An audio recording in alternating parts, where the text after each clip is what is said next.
Welcome to the Genius Factory. Enjoy the video.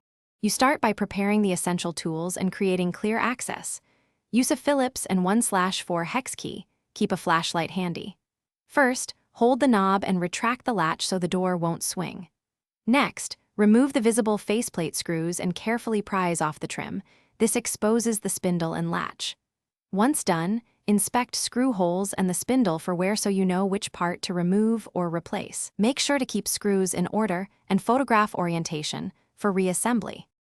Now you diagnose the internal fault and perform the repair. Remove the spindle and examine springs and the cam for breaks or distortion. Worn springs cause privacy handles to stick. If parts look good, clean debris and apply graphite or silicone lube to reduce friction.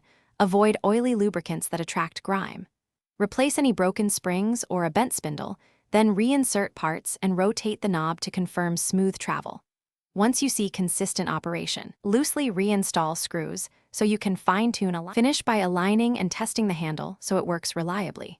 Tighten screws evenly while operating the knob to avoid binding. If the latch rubs, move the strike plate up or down about 1-2 mm.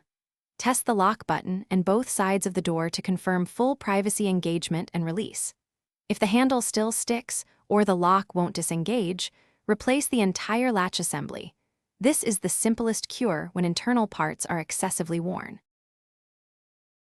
Thanks for watching. If you found this helpful, don't forget to like and subscribe.